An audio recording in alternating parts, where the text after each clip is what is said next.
Jerjes I, el monarca absoluto del imperio persa, gobernó con una crueldad implacable, sofocando rebeliones con ejecuciones masivas y destruyendo ciudades para afianzar su dominio.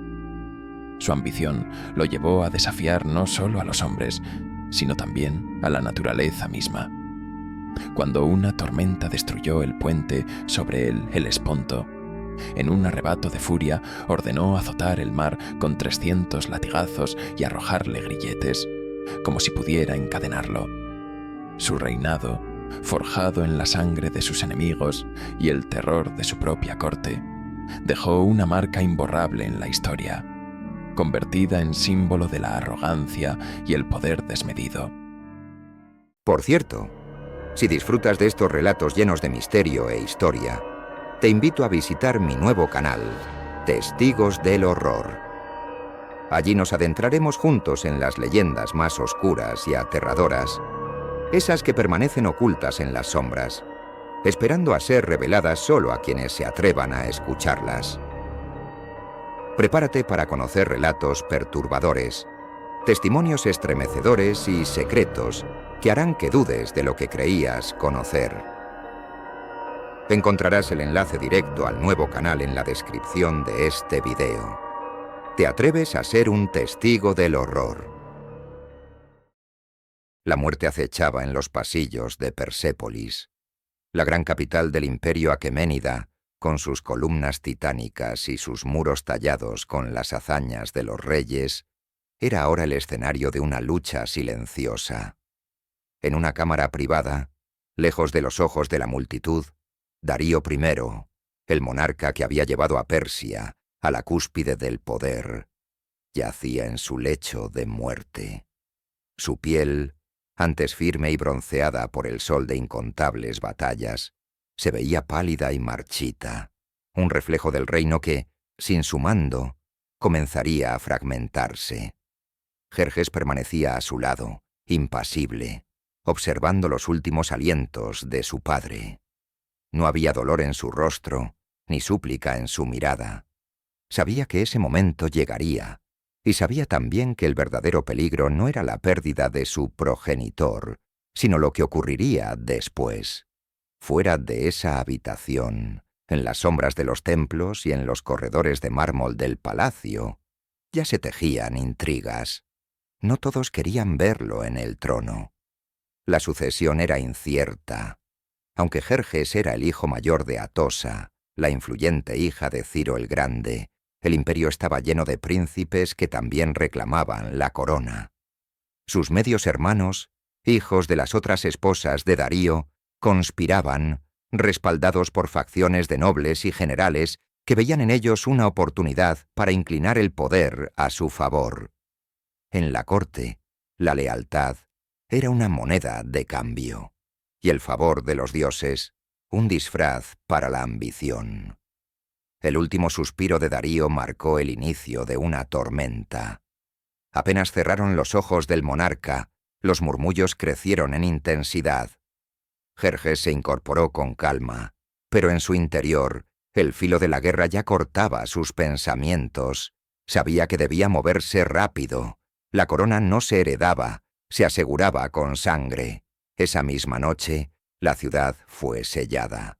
Nadie entraba ni salía sin su autorización. La Guardia Real, bajo su mando, patrullaba las calles con órdenes de capturar o matar a cualquiera que intentara huir. La sucesión debía quedar zanjada antes del amanecer. Y cuando la luna aún estaba en lo alto, los primeros gritos rompieron el silencio. Las traiciones no se anunciaban con trompetas, sino con cuchillos en la oscuridad. Uno a uno, los aliados más peligrosos de sus hermanos fueron localizados y ejecutados antes de que pudieran organizar una respuesta. En los salones de banquetes, en los templos y en los rincones de la ciudad, el miedo se esparció con la misma velocidad que el acero. Los nobles que habían jurado lealtad a otros príncipes despertaron con cuchillas en sus gargantas. Masistes y Artajerjes, sus hermanos con más derecho al trono después de él, intentaron reunir apoyos, pero en cuanto escucharon que las cabezas de sus aliados caían una tras otra, comprendieron que el poder ya no les pertenecía. Masistes intentó escapar, pero fue interceptado antes de alcanzar las murallas de la ciudad. Sus gritos resonaron en las calles mientras lo arrastraban ante Jerjes, quien lo miró con la frialdad de un juez que ya conocía el veredicto. «Tienes mi sangre», le dijo Jerjes, «pero no mi perdón. No hubo clemencia». Su cuerpo fue expuesto en la plaza central como advertencia. Artajerjes, en cambio, fue más astuto. Con la ayuda de unos pocos leales, logró huir hacia las tierras de Bactria, donde aún había generales dispuestos a desafiar el nuevo orden. Jerjes lo sabía. No todos los traidores habían sido eliminados. No aún. Para consolidar su reinado, el nuevo monarca debía ir más allá de la represión inmediata. Se dirigió a la corte con la majestuosidad de un rey que nunca había dudado de su destino. Ataviado con las túnicas reales y el cetro de su padre, se presentó ante los nobles, quienes, aún en shock por la purga nocturna, inclinaron la cabeza ante su autoridad. «Mi padre gobernó con grandeza, y yo continuaré su legado», anunció con voz firme. «Pero no toleraré disidencia». El mensaje quedó claro. Aquel que se opusiera terminaría como los traidores de esa noche. Jerjes no solo tomó el trono, lo selló con el miedo. El trono de oro, grabado con las gestas de sus antecesores, le pertenecía ahora. Pero no se sentó.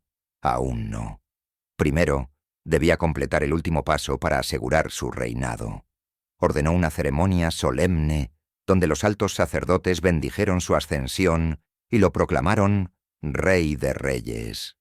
En las calles, el pueblo vitoreaba su nombre, ajeno a la sangre que había teñido las piedras del palacio. Persépolis brillaba con antorchas y cánticos, pero en los pasillos oscuros la muerte aún rondaba. La última amenaza, su hermano fugitivo, aún respiraba. Esa misma noche, un mensajero llegó con noticias desde el este. Artajerjes no solo había escapado, sino que había comenzado a reunir seguidores entre los disidentes de las satrapías. Entre las líneas del pergamino que el mensajero le entregó, Jerjes pudo leer la advertencia implícita. La guerra aún no había terminado. Pero no hubo furia en su rostro, ni temor en sus gestos. Solo una sonrisa. La victoria aún no era completa, pero ya estaba escrita. Su reinado había comenzado con sangre, y con sangre se aseguraría. Las llamas devoraban las puertas de Babilonia. El fuego crepitaba como un coro de condenados mientras los soldados persas, con espadas ensangrentadas y lanzas afiladas, derribaban los últimos focos de resistencia. La ciudad, una joya de la antigüedad, cuna de imperios y dioses, se retorcía bajo el peso de su propia rebelión. Los gritos de los condenados se mezclaban con el rugir del viento sobre el Éufrates, y en lo alto, sobre un balcón de mármol ennegrecido por el humo, Jerjes observaba impasible. El aire era espeso, cargado de ceniza y muerte. A sus pies, un noble babilonio, despojado de sus vestiduras y con las manos atadas, intentaba mantenerse erguido frente a su conquistador. Era el último líder de la revuelta, un hombre que hasta hacía poco gobernaba la ciudad con el orgullo de quien creía que los dioses nunca abandonarían Babilonia. Pero los dioses habían callado, y en su silencio, la espada de Jerjes había hablado por ellos. «Tú y los tuyos os habéis rebelado contra el trono de Persia por última vez», sentenció Jerjes, su voz grave pero sin emoción. «Babilonia debía ser el corazón de mi imperio. Ahora será su cicatriz». El noble apretó los dientes, pero no respondió. Sabía que cualquier palabra sería inútil. Sabía que la muerte era la única respuesta que le quedaba. Jerjes no alzó su espada. No ensuciaba sus manos con la sangre de los derrotados. Hizo una señal, y dos guardias tomaron al prisionero de los brazos. con un movimiento preciso, su garganta fue abierta de un tajo. Su cuerpo cayó inerte, la sangre oscura manchando las baldosas bajo el trono temporal de Jerjes. La rebelión había sido sofocada, pero el castigo apenas comenzaba. La represión fue meticulosa. No bastaba con aplastar la rebelión. Babilonia debía recordar su error para siempre. Jerjes, desde su campamento fortificado en el centro de la ciudad conquistada, ordenó la ejecución sistemática de los líderes rebeldes. No serían simples muertes, serían mensajes. Uno a uno, fueron desmembrados y exhibidos en las puertas de la ciudad. Sus cuerpos mutilados colgaban como advertencia a los que aún pudieran abrigar pensamientos de rebelión. Los sacerdotes del templo de Marduk, que habían bendecido la insurrección en secreto, fueron azotados hasta la muerte en la plaza central. Otros, los más influyentes, fueron enviados en cadenas a Persépolis, donde los esperaba un destino aún peor, el olvido en las mazmorras del palacio. Pero Jerjes no se detuvo en las ejecuciones. Sabía que el espíritu de Babilonia residía en su fe, en sus templos, en las promesas de sus dioses. Y si la fe daba valor a los hombres, entonces debía erradicarla. Con un gesto de su mano, ordenó que se derribara la gran estatua de oro de Marduk, el dios supremo de la ciudad. Sus soldados, sin piedad ni reverencia, la hicieron pedazos, fundiendo su metal sagrado en lingotes que serían enviados a Persépolis como tributo. Los babilonios, privados de su divinidad, observaron impotentes cómo su protector era reducido a simple oro, como cualquier otra moneda de su opresor. El mensaje era claro. No solo habían perdido su libertad, sino también su alma. Cuando la última hoguera se extinguió y el humo se disipó, Babilonia era una ciudad quebrada. Su gloria de antaño, su esplendor milenario, había sido reducida a cenizas. La ciudad no era más que una provincia ocupada, un recordatorio de lo que le ocurría a quienes desafiaban la voluntad de Jerjes. En la penumbra de su tienda, Jerjes contemplaba un mapa del imperio, su mirada fija en las regiones que aún albergaban resentimiento. Babilonia no sería la última en rebelarse. Sabía que Egipto también hervía en descontento, que las provincias del oeste comenzaban a cuestionar su autoridad. Pero no importaba. La grandeza de un imperio no se medía en la piedad de su monarca, sino en la firmeza de su voluntad.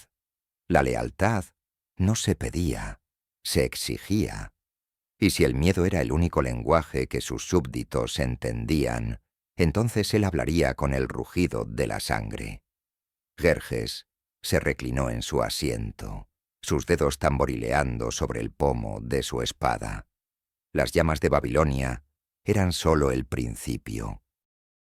El rugido del mar se estrellaba contra la costa, pero no era suficiente para ahogar los gritos de los condenados. En la vasta extensión del campamento persa, donde los oficiales y soldados se movían con la fría disciplina de una maquinaria bélica imparable, una escena diferente se desarrollaba en el centro del campamento real. Un grupo de ingenieros, encadenados y arrodillados sobre la arena húmeda, temblaban bajo la mirada del gran rey.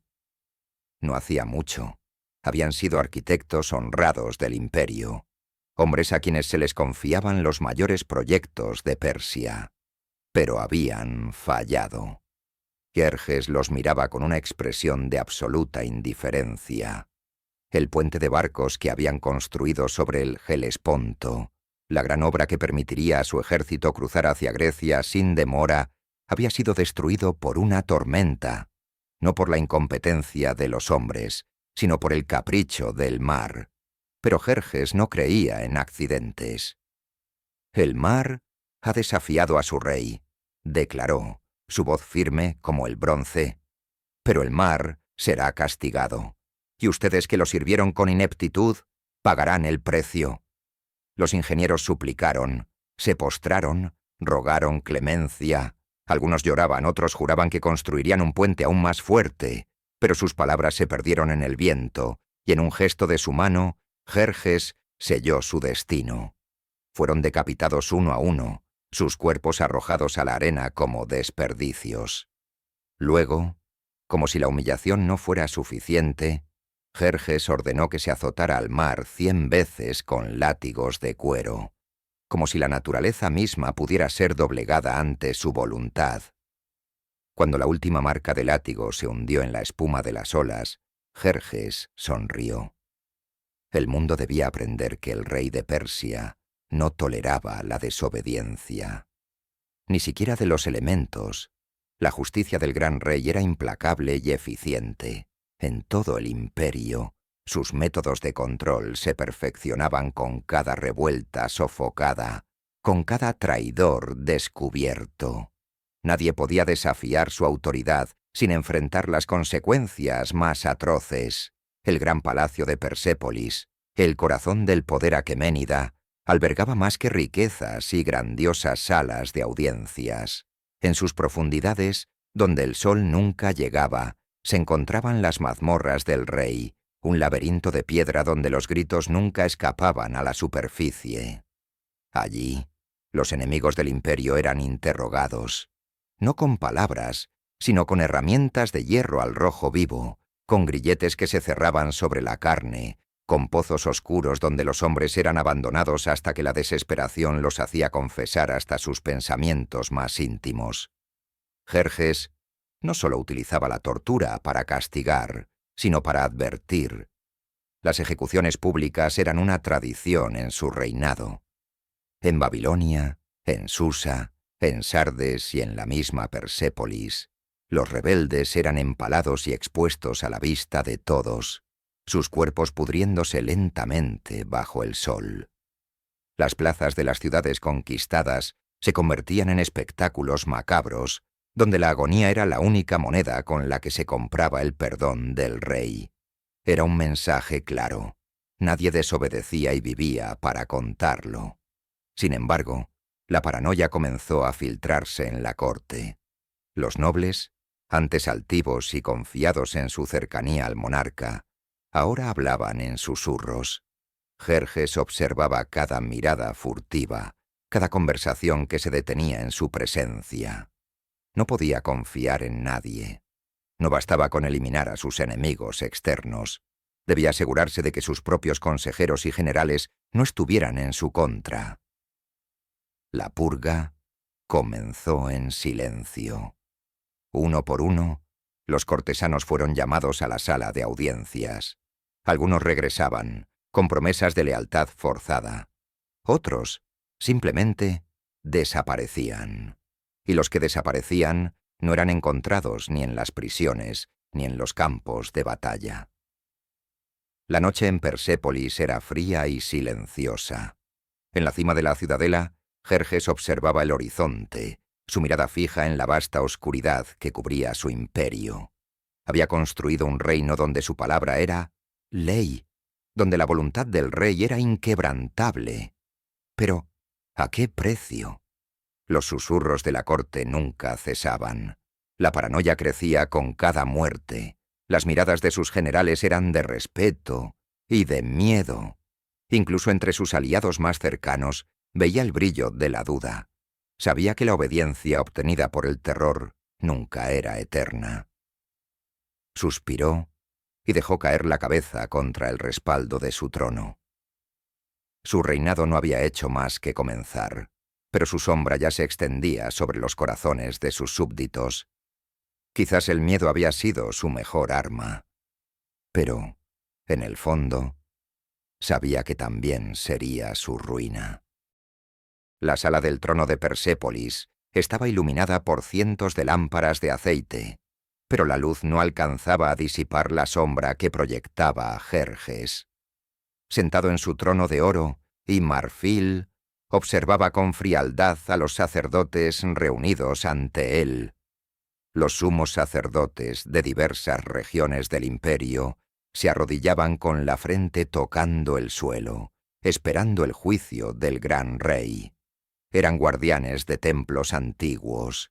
protectores de dioses que habían gobernado la fe de sus pueblos mucho antes de que Persia los conquistara. Pero Jerjes no toleraba lealtades divididas. El zoroastrismo, la religión del imperio, debía ser la única doctrina reconocida. Ahura Mazda era el dios de los persas, y su reinado en la tierra era indiscutible. No podía haber espacio para ídolos de piedra, dioses de tierras conquistadas o sacerdotes que ofrecían plegarias a nombres que no fueran los sancionados por su corona. Decidme, sabios de Babilonia, Egipto y Jonia, dijo Jerjes, su voz resonando con el peso de la sentencia. ¿Por qué debo permitir que vuestro pueblo adore dioses que no han protegido sus tierras de mi poder? El silencio fue absoluto. Uno de los sacerdotes babilonios, con el rostro envejecido por los años y las cicatrices de la guerra, levantó la cabeza con cautela. «Porque son dioses antiguos, mi señor», susurró. «Porque han existido desde antes que nosotros, desde antes que Persia misma». Jerjes esbozó una sonrisa casi perezosa. «Y sin embargo», respondió, «ninguno de ellos pudo evitar que yo estuviera aquí ahora. El destino de aquellos sacerdotes estaba sellado. Las antiguas creencias serían purgadas. El imperio tendría un solo dios, un solo culto, una sola verdad. El decreto de Jerjes se extendió rápidamente por el imperio. A partir de ese día, los templos de los dioses conquistados serían cerrados o transformados en santuarios dedicados a Ahura Mazda. Las prácticas religiosas ajenas a la voluntad del gran rey serían consideradas actos de rebelión. En Babilonia, la destrucción del templo de Marduk fue vista como un acto de profanación sin precedentes. La estatua de oro del dios, que durante siglos había sido el símbolo de la grandeza de la ciudad, fue derretida y fundida en lingotes que engrosaron las arcas del tesoro persa. En Egipto, los sacerdotes de Amón-Ra fueron perseguidos. Las puertas de sus templos fueron cerradas con sellos reales y sus riquezas confiscadas. Algunos sacerdotes intentaron esconderse en los desiertos, pero la furia del gran rey los alcanzó allí también. En las ciudades griegas bajo dominio persa, los templos dedicados a Zeus y Atenea fueron despojados de sus ofrendas. Las estatuas de sus dioses fueron derribadas, sus oráculos silenciados por el miedo. La religión ya no era solo un asunto de fe, era una cuestión de poder. Quien controlaba la fe de los pueblos, controlaba sus corazones. Sin embargo, no todos aceptaron la imposición de la fe persa sin resistencia. En los mercados de las ciudades conquistadas, los rumores corrían como fuego entre los muros de piedra. En los callejones oscuros de Babilonia, los últimos fieles del dios Marduk se reunían en secreto para rezar. En Egipto, las sombras de los templos sellados escondían sacerdotes que aún se negaban a doblar la rodilla ante Persia. La fe de un pueblo no podía ser erradicada tan fácilmente, y Jerjes lo sabía. En la intimidad de su palacio, rodeado de las riquezas de un imperio que se extendía desde el Indo hasta el Mediterráneo, Jerjes meditaba en soledad. Sabía que su reino era poderoso, que su ejército era imbatible, que su voluntad era ley. Pero la religión era algo diferente. Las espadas podían matar hombres, las piras podían quemar templos, pero la fe era una sombra que persistía, incluso cuando todo lo demás era destruido. ¿Podría un rey realmente erradicar la creencia de un pueblo? Miró su reflejo en la copa de vino que sostenía entre sus dedos. En su interior, por un instante, creyó ver algo más que su propio rostro. Un presagio, una advertencia.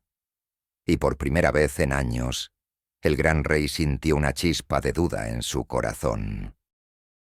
El sol se alzaba sobre el desfiladero de las Termópilas, bañando la estrecha garganta de roca con un resplandor dorado que contrastaba con la sangre seca que manchaba la tierra. Jerjes observaba desde su trono de campaña. Su silueta imponente rodeada por los estandartes de Persia que ondeaban al viento. Frente a él, al otro lado del estrecho paso, los griegos aún resistían. Eran pocos, apenas unos cientos, comandados por el rey Leónidas de Esparta y su falange inquebrantable. El gran rey había esperado que la noticia de su llegada bastara para hacer que los griegos depusieran las armas. Sus emisarios habían llevado mensajes de clemencia, ofreciéndoles la oportunidad de rendirse y sobrevivir, de arrodillarse y vivir bajo la sombra de su imperio. Pero los espartanos no solo habían rechazado la oferta, sino que se habían burlado de ella con una audacia que bordeaba la locura. Los primeros ataques de sus tropas habían sido desastrosos. Jerjes había enviado a sus medos y a los soldados de las satrapías orientales para romper la línea enemiga, confiando en la abrumadora superioridad numérica de su ejército. Pero el paso estrecho jugaba a favor de los defensores. Los griegos, con su disciplina feroz y sus escudos de bronce entrelazados, habían contenido cada embestida, dejando el suelo cubierto de cadáveres persas. Jerjes contemplaba la escena con una mezcla de admiración y frustración. Nunca antes había encontrado una resistencia tan obstinada. Sus generales se acercaban con informes que no traían buenas noticias. Sus mejores hombres habían caído en vano. Las bajas se acumulaban y la moral de las tropas comenzaba a resquebrajarse. El gran rey entrecerró los ojos. No podía permitirse una derrota aquí, no ante un enemigo tan insignificante en comparación con su vasto imperio. Y entonces, como si los dioses hubieran respondido a sus pensamientos, llegó un griego traidor con la respuesta que tanto necesitaba. Había un camino oculto, un sendero que rodeaba la montaña y desembocaba justo en la retaguardia espartana. La victoria estaba al alcance de su mano. Cuando cayó la noche, Jerjes dio la orden. Un destacamento de élite, liderado por su mejor comandante, comenzó a avanzar en silencio por la senda traicionera que el traidor les había revelado. A medida que ascendían por los senderos rocosos, la luna iluminaba los rostros tensos de los soldados, conscientes de la importancia de su misión. No habría margen de error. Cuando la primera luz del alba tocara las Termópilas, los espartanos estarían rodeados. Desde su campamento, Jerjes aguardaba. El sonido del viento se mezclaba con los ecos de la batalla, el retumbar de los tambores, el entrechocar de las armas. Durante días, había observado cómo sus hombres caían en oleadas contra las lanzas griegas, cómo su ejército, que se contaba en cientos de miles, era contenido por un puñado de guerreros obstinados. El gran rey no podía comprenderlo. Las matemáticas de la guerra le favorecían. Sus fuerzas eran inmensas, sus recursos inagotables. Pero allí estaban los griegos, resistiendo con una determinación que desafiaba toda lógica. ¿Era el orgullo? ¿Era la locura? O quizá, pensó, era algo más. Algo que Persia jamás podría doblegar. Cuando los primeros rayos del sol iluminaron el desfiladero, el destino de los griegos ya estaba sellado. Las fuerzas de Jerjes emergieron desde la montaña, bloqueando la única ruta de escape.